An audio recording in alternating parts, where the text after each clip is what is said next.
तेरे इश्क में जफा भी है वफा भी है। आप फिर से चेक कर लेंगे? अच्छा जी, थैंक यू। आपके पेशेंट हैं हसन एहसन? नहीं, उनकी तो आपके साथ 2 अपॉइंटमेंट्स भी हो चुके हैं। आप एक दफा तो मेरी पहली बात तो ये कि आप मेरी सास नहीं, आप मेरी दोस्त हैं, और आंखों में देखकर मुझसे झूठ पर झूठ बोलते रहे। मैं तुम्हारे लिए अपने माँ बाप, मेरी अम्मी भी। अरे क्या हुआ बेटा? बार बार बीच में हमारी हालत देखी है तुमने? बिल्कुल मैं इस बारे में सोच ही नहीं सकती। से लड़ती रही और तुम्हें अंदाजा ही नहीं था कि बात इतनी बढ़ जाएगी। तुम इतने भी स्टूपिड नहीं हो हसन। मैंने कितनी दफा कहा इस तरह बात नहीं किया करो, बच्चों के सामने इस तरह बात करोगी? ये बच्चे कहाँ से आ जाते हैं? उसको रिजॉल्व करो। मुझे तुम्हारे अंदर कोई बेहतरी नजर नहीं आई, इसलिए मैं ये फैसला लेने पर मजबूर हूँ। क्या मतलब, किस बारे में? हसन, मैंने तुमसे क्लियरली कहा था कि तुम साइकियाट्रिस्ट के पास जाओ, अपने एंगर इशू पे। यार तेरे इश्क में जफा भी है वफा भी है। अस्सलाम वालेकुम नाज़रीन, ड्रामा से जफा के नेक्स्ट एपिसोड में आप देखेंगे कि ज़रा हक शक में मुब्तला हो जाती है कि हसन करवी इससे बहुत ज़्यादा टॉर्चर कर रहा होता है।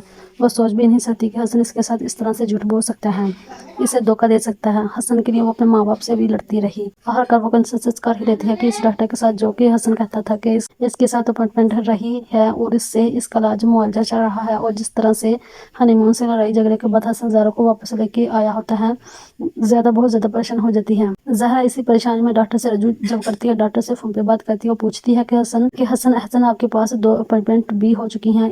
इसके बारे में मुझे पता करना था कि अब इसकी सिचुएशन कैसी है। जिस पर डॉक्टर साहब कह देता है कि मेरे पास तो कोई हसन एहसन नहीं आया, ना ही कोई अपॉइंटमेंट थी।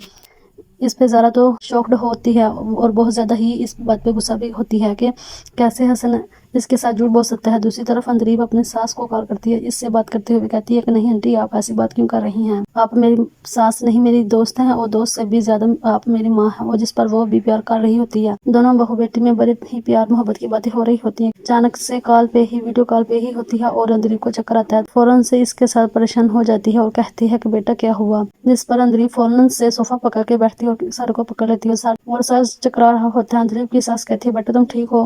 बेटा तुम ठीक तो हो ना? अंदरीब कहती है कि बहुत सर चकरा रहा है, कितने दिनों से अजीब सिचुएशन थी, तबीयत हो रही है और आज सर भी चकरा रहा है। जिस पर इसकी सास कहती है कि नमेर को जल्दी से फोन करो, मैं करती हूँ कॉल नमेर को, वो तुम्हें डॉक्टर के पास क्यों नहीं लेके जाता? नमेर फौरन से पहुंचता है अपनी माँ की कॉल करने पे, अंदरीब को डॉक्टर के पास ले जाता है और डॉक्टर खुशखबरी सुनाती है और कहती है कि फिक्र करने की कोई बात नहीं है, बहुत ज़्यादा वीकनेस है, आपने इनकी डाइट का भी ख्याल रखना है, आप बाप बनने वाले हैं और ये माँ बनने वाली है, इसलिए इस तरह की कंडीशन में ये तो होता है, बस डाइट का थोड़ा ख्याल रखना है ताकि इनको इस तरह की वीकनेस फील ना हो। जब ये बात अंदरीब की सास को पता चलती है कि अंदरीब माँ बनने वाली है तो इसे रहा ही नहीं जाता। अपनी बेटी निम्रा से कहती है कि बस किसी भी तरह से मेरा आज ही टिकट करवाओ, मैंने अपने बहू और बेटे के पास वापस जाना है। देखो कितनी बड़ी खुशखबरी अल्लाह ने मुझे दी है, मैंने अंदरीब का ख्याल रखना, ये ना हो कि वो इसका ख्याल ना रखें और बहुत ज्यादा स्ट्रेस्ड रहती रहे, अकेले में बोर हो जाती होगी, इसलिए वो फौरन पहुंच जाती है और बहुत ज्यादा खुश होती है। दूसरी तरफ ज़रा पहुंचती है घर पे और बहुत ज्यादा गुस्सा होती है कि जाकर घर पहुंचती है और बहुत ज्यादा गुस्सा होती है हसन पर और कहती है कि तुम मेरी आंखों में आंखें डाल के झूठ बोलते रहे हो, तुम्हारी खातिर मैं अपने माँ बाप से लड़ती रही। कि नहीं हसन बहुत अच्छा है, हसन मेरे साथ झूठ नहीं बोल सकते, तुमने मेरी मान को तोड़ा है हसन, तुमने किए क्या किया? जिस पर फौरन से हसन खामोशी से देख रहा होता है। जिस पर ज़रा कहती है कि अंदाजा भी है तुम्हें कि तुम्हारी इस हरकत से मैं कितनी शर्मिंदा हूँ, तुम क्या क्या समझते थे कि मैं तुम्हारा झूठ पकड़ा नहीं जाएगा? क्या लगता था कि तुम्हें मेरे सामने ये सब कुछ नहीं आएगा? हसन की दादी भी परेशान हो जाती है, ज़रा और हसन में तल कलामी हो रही होती है। हसन की दादी बहुत ज्यादा परेशान इसलिए होती है कि कहीं हसन फिर से आपे से बाहर हो गया, ज़रा को कुछ कर दिया। ज़रा कहती है कि मैं तो तुम्हारे साथ 1 मिनट भी नहीं अब रह सकती, तुमने मेरे साथ इतना बड़ा फ्रॉड किया है, तुमने इतना बड़ा झूठ बोला, मुझसे इतने भी स्टूपिड नहीं हो।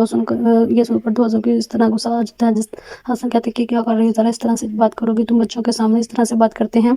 जिस पर ज़रा कहती है कि कौन से बच्चे, कहाँ से आ गए ये बच्चे हमारे बीच? हम अभी हमारी हालत देखी है तुमने, हम खुद बच्चे हैं और हम बच्चों का कैसे जन्म दे सकते हैं, और तुम अपने गुस्से पे तो कामयाब नहीं हो सके, गुस्से पे काबू नहीं पा सके, और मैंने तुम्हें पहले ही कहा था कि तुम आप किसी साइड एक्टर से अपने एंगल इशू को ख़त्म करो, इसके बाद सोचेंगे, लेकिन अब मुझे लगता है कि इस बारे में सोचना भी नहीं चाहिए। हसन को शदीद गुस्सा आता है और हसन कहता है कि तुम्हारी इतनी हिम्मत, तुम नहीं सोचोगी हमारे बच्चे होंगे जो कि हमसे बहुत प्यार करेंगे और हमारे पास रहेंगे।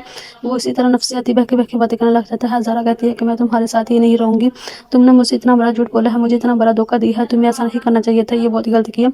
हसन तुमने मेरा मान तोड़ दिया है, खबरदार जो आप मुझसे बात करो। हसन आप बहुत ज़्यादा रो रहा होता है दादी की गोद में सर रख के और कहता है कि दादू अब क्या होगा, वो मुझसे नाराज़ हो गई है। जिस पर इसकी दादी कहती है कि देखो बेटा, मैंने तुम्हें पहले ही कहा था कि इस तरह से झूठ ना बोलो, तुम किसी साइड एक्टर से रजू कर लो ना, 1-2 मंथ की बात है, वो कौन सा तुम्हें पागल कह रहे हैं या कुछ भी, वो तुम्हारे साथ तो है ना। जिस पर हसन इस बात पर अग्री नहीं होता, हसन को सिर्फ अपनी मनमानी करनी आती है और इसी तरह इनके रिश्ते में दरार बढ़ती जा रही होती है। मज़ीद रिव्यूज़ के लिए आप हमारे चैनल को ज़रूर सब्सक्राइब कीजिएगा और बताइएगा कि आपको हमारी वीडियो कैसी लगी।